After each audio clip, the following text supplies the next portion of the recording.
नमस्कार दोस्तों।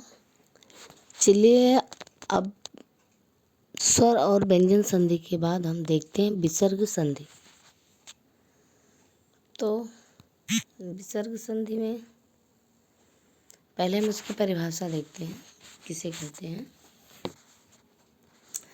विसर्ग के बाद, पश्चात मतलब बाद, स्वर या व्यंजन वर्ण के आने पर विसर्ग के स्थान पर होने वाले परिवर्तन को विसर्ग संधि कहते हैं। अर्थात विसर्ग आता है, उसके बाद फिर चाहे तो कोई स्वर आए या तो कोई व्यंजन आए।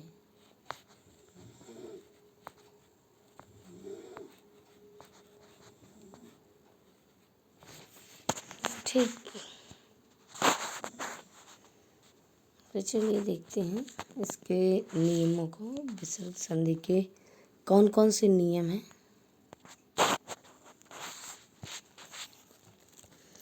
पहला है सत्व संधि। सत्व संधि के अंतर्गत का सूत्र है विसर्जनीयस्य सः। यदि विसर्ग के बाद खर प्रत्याहार के वर्ण आए, अर्थात प्रत्येक वर्ग के प्रथम द्वितीय तथा श हो तो विसर्ग का स हो जाता है। मतलब खर प्रत्याहार के बाद, और खर प्रत्याहार में प्रथम और द्वितीय वर्ण तथा स आते हैं। तो यदि ये वर्ण आते हैं तो विसर्ग के बाद, तो विसर्ग का स हो जाता है। परंतु विसर्ग के बाद स हो तो विसर्ग के स्थान पर श आएगा। यदि ट या ठ हो तो विसर्ग का श हो जाता है। मतलब दोनों स रहेंगे तो स हो जाएंगे, लेकिन यदि ट या ठ है तो वह मूर्धन्य श हो जाएगा। चलिए उदाहरण देखते हैं।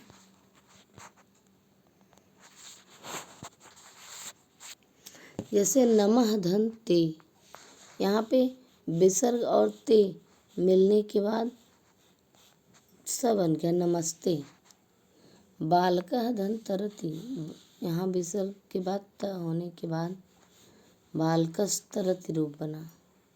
इतः धन ततः, इतः के बाद ततः इतस्ततः रूप बन गया। निः धन चलः बराबर निश्चलः।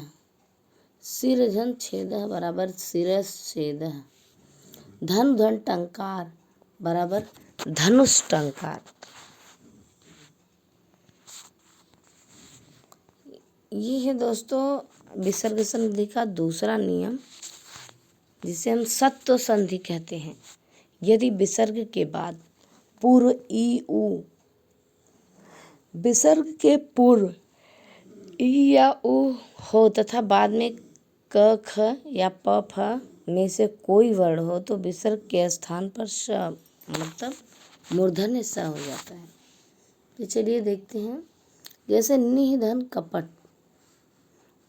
यहाँ पर विसर्ग के बाद क आया है तो क्या हो गया निष्कपट। निः धन फल, यहाँ भी विसर्ग के बाद प या फ आया है तो हो गया निष्फल। दुष्कर्म,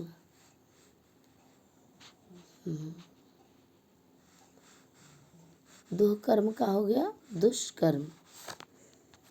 तो यदि नमः और पुरः के बाद क ख प फ आए तो विसर्ग का श हो जाता है।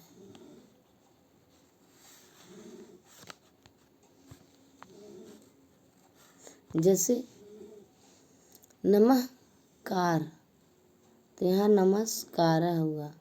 नमः पुरःकार, तो यहाँ पुरस्कार हुआ, पुरस्कार।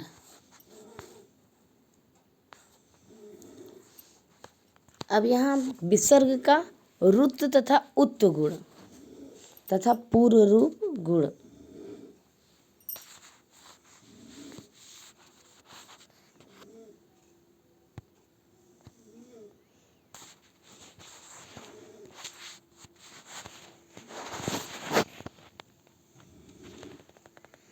तो चलिए देखते हैं। यदि विसर्ग से पहले हर्ष अ हो, उसके पश्चात भी हर्ष अ हो, मतलब विसर्ग के पहले और बाद में दोनों जगह अ हो तो उसको रु आदेश होता है। रु के स्थान पर उ आदेश भी होता है। उसके बाद अ उ के स्थान पर गुण ओ तथा ओ अ के स्थान पर पूर्व रूप एकादेश करने पर ओ ही रहता है। अ के बाद अ की स्थिति अवग्रह के द्वारा दिखाई जाती है, जो हम स्वर संधि में पढ़ चुके हैं।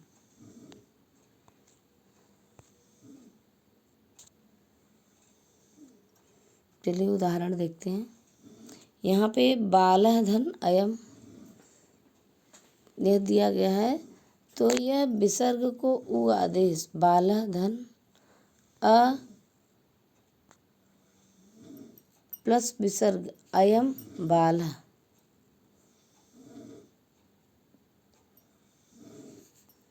फिर उसके बाद अ को उ आदेश हुआ है। बालः अ उ धन अयम, बाल धन अयम। ओ को अ, ओ और अ को प्रिय संदेश, इसे यहाँ बा धन ओ धन अयम। तो यहाँ पे ओ धन अ को अवग्रह परिवर्तित रूप बालो अयम रूप बना, इसे यहाँ बालो अयम। दूसरा उदाहरण देखते हैं। जैसे विसर्ग के बाद अवदत, यहाँ हो जाएगा सो अवदत। पह धन अवदत, ये है। नृपः धन अवदत का हो जाएगा नृपो अवदत। प्रथमा अध्याय का होगा प्रथमो अध्याय। हसिच से अगला सूत्र हसिच, हसिच। इसमें क्या होता है, यदि विसर्ग से पहले अ हो तो वर्णों के बाद में तथा वर्गों की तृतीय, चतुर्थ एवं पंचम तथा यर ल व, मतलब 3, 4, 5, उसके बाद यर ल व,